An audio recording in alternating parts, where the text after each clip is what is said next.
radio et digital. Good Morning Business.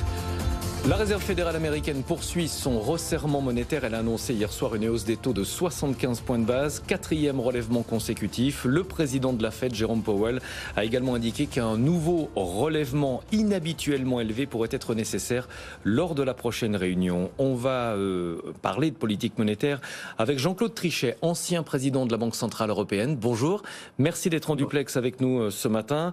La Fed qui relève ses taux de manière très agressive. Depuis le début de l'année, son principal taux directeur est passé de 0,25 à 2,5%. Est-ce qu'il y a un risque, à votre avis, de taper trop fort? On sait qu'il y a un décalage entre les hausses de taux et leur impact sur l'économie. Est-ce qu'on risque de se réveiller dans quelques mois en constatant peut-être que les hausses de taux ont été trop importantes?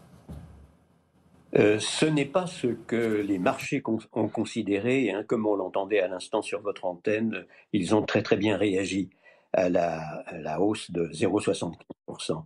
Je dirais, si vous voulez, que le problème, c'est pas de savoir si la réserve fédérale est trop brutale dans sa hausse de taux, c'est que l'inflation est elle-même à 9,1%. Et que l'inflation sous-jacente, c'est-à-dire même lorsque vous éliminez les prix du pétrole et les prix des produits agricoles, vous êtes encore à 6%. Donc il y a vraiment nécessité pour la Réserve fédérale, comme l'a dit Jay Powell de manière extrêmement claire, de réancrer l'ensemble des anticipations d'inflation en ligne avec l'objectif de 2% à moyen terme, bien entendu. Et c'est ce que fait la Federal Reserve en ayant une très bonne compréhension de l'ensemble des économistes et des observateurs, pour le moment, naturellement. Mais au total,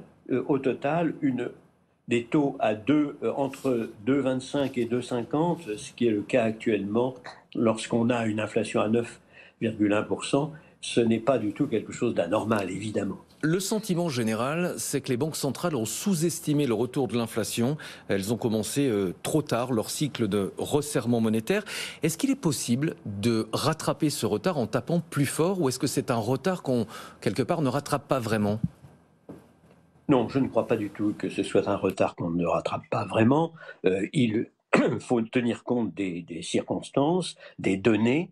Comme l'a dit d'ailleurs très bien Jay Powell, ce qui compte pour l'avenir, ce seront les données. Qu'en sera-t-il s'agissant de l'inflation, et surtout, non pas de l'inflation immédiate, qu'on ne peut pas corriger immédiatement naturellement, mais de l'inflation à venir, à moyen terme, disons, où en sera la croissance, où en sera l'emploi. L'emploi est un des objectifs de la Federal Reserve, et donc je crois que la Federal Reserve et la Banque centrale européenne se sont mis maintenant dans la position de reprendre la maîtrise à moyen terme de l'inflation. Et donc je suis de ce point de vue assez confiant. Après tout, quand on est capable de hausser les taux en 5 mois de 2,25%, ce qui est le cas de la Banque centrale américaine, on est certainement capable, si vous voulez, de faire ce qui est nécessaire. Et d'ailleurs, bien entendu, la pression de l'opinion elle-même, je ne parle pas des pouvoirs publics aux États-Unis, encore que le président des États-Unis a bien dit très clairement qu'il soutenait la Fed dans dans l'ensemble des mesures qu'il faudrait prendre pour reprendre le contrôle de l'inflation, qui est devenu le principal problème politique aux États-Unis, hein, il faut bien le voir. Donc, comme vous le voyez, en conclusion, je suis confiant. Je crois que les banques centrales qui ont réaffirmé leur objectif de 2% à moyen terme, aussi bien aux États-Unis qu'en Europe, et d'ailleurs dans l'ensemble des pays avancés, puisque j'y insiste, si vous voulez, il y a consensus de l'ensemble des grandes banques centrales des grands pays avancés pour considérer que 2% bien l'objectif à moyen terme qui correspond à la stabilité des prix. La remontée des taux va nécessairement, inévitablement donner un coup de frein à la croissance mondiale. Pour autant, le FMI estime qu'il n'y a pas d'autre option et que les banques centrales doivent continuer leur cycle de hausse de taux. J'imagine que vous êtes d'accord avec cette déclaration du FMI ? Oui, je suis évidemment complètement d'accord, parce que quelle est l'alternative? L'alternative, ce serait de ne rien faire, donc de donner le sentiment à l'ensemble des agents économiques qu'ils peuvent compter sur une inflation au niveau actuel ou autour des niveaux actuels pendant une période longue.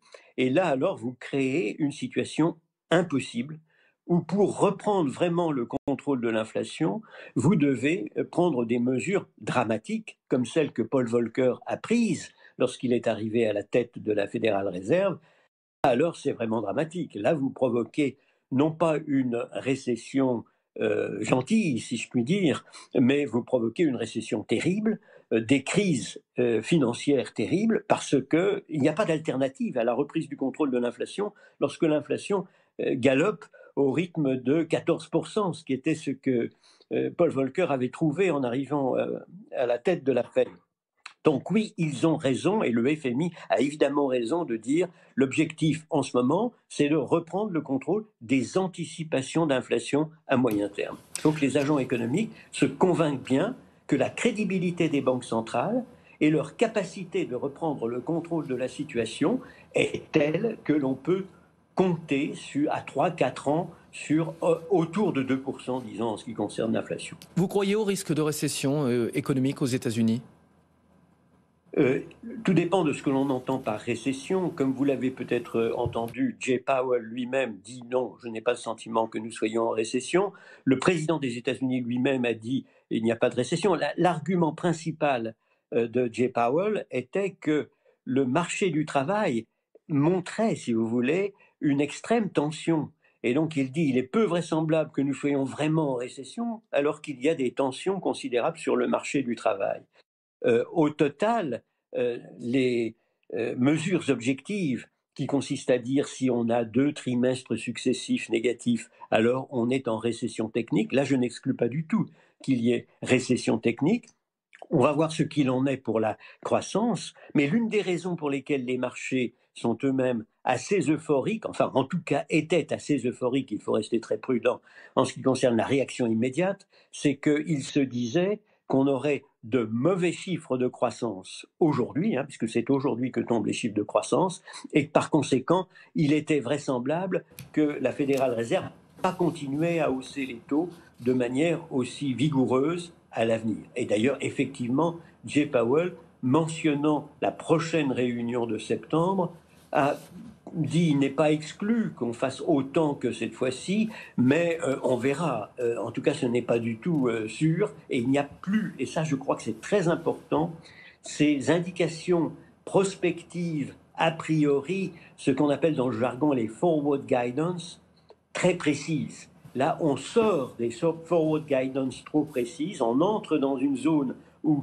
la Fédérale Réserve se réserve la possibilité de prendre la décision en fonction des données. C'est la même chose d'ailleurs en Europe à la Banque Centrale Européenne. Et au total, si vous voulez, comme les marchés sont plutôt pessimistes en ce qui concerne les indications pour la croissance de manière quasi immédiate, il que la Fédérale Réserve ne va pas continuer encore une fois à hausser ses taux de manière très, très active et vigoureuse, comme je l'ai dit. En Europe, la Banque Centrale Européenne a relevé ses taux la semaine dernière de 50 points de base. Vous pensez qu'il faudra aller aussi loin que la Réserve fédérale américaine ? En Europe aussi, on a des chiffres d'inflation qui sont très largement au-dessus de ce qu'on attendait au départ. Oui, il est évident, si vous voulez, que nous avons une situation un peu meilleure en Europe. L'inflation aux États-Unis, je l'ai dit, au moment où nous parlons, est à 9,1%, elle est à 8,6% en Europe, ça ne fait pas une grosse différence. Heureusement, il y a une différence plus importante en ce qui concerne l'inflation sous-jacente, c'est-à-dire l'inflation lorsque vous éliminez les prix du pétrole et les prix des produits agricoles. Là, on est plutôt en Europe à 4,5%, lorsque, dans la pire des lectures, si je puis dire, de l'inflation sous-jacente, alors qu'aux États-Unis, on est à 6%. Donc situation un peu meilleure, mais au total, évidemment, même besoin de reprendre le contrôle de la situation, de reprendre le contrôle des anticipations d'inflation à moyen terme. La Banque Centrale Européenne est maintenant à 0,50, comme vous venez de le dire. Les Américains sont à 2,25 au moment où nous parlons. Au total, dans les deux cas, si vous voulez, avec des situations différentes, des histoires différentes et des données immédiates différentes, je peux dire que les deux banques centrales ont réaffirmé leur volonté de manière extrêmement claire, en particulier la dernière décision de la Banque Centrale Européenne, qui consiste à faire 0,50 et pas 0,25 comme cela avait été anticipé, un peu comme l'avant-dernière décision de la Fed avait été 0,75, alors que ce qui avait été anticipé, c'était 0,50. Vous voyez, dans les deux cas, il y a la démonstration que l'on veut être à la hauteur du défi lancé des deux côtés de l'Atlantique, à savoir reprendre le contrôle de l'inflation à moyen terme. Je suis confiant de ce point de vue. Je trouve que la décision de la Banque centrale européenne a été bonne, et je l'ai dit en temps réel, si vous voulez, immédiatement.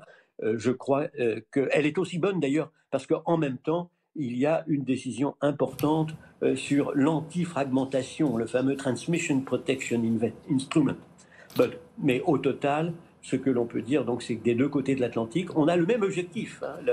L'aiguille, si vous voulez, de la boussole des deux navires va dans la même direction, c'est-à-dire anticipation d'inflation autour de 2% à moyen terme. Jean-Claude Trichet, il nous reste assez peu de temps. J'aimerais avoir votre point de vue sur les mesures du gouvernement qui permettent de compenser en partie la hausse des prix de l'énergie, bouclier tarifaire, réduction des prix à la pompe pour les carburants.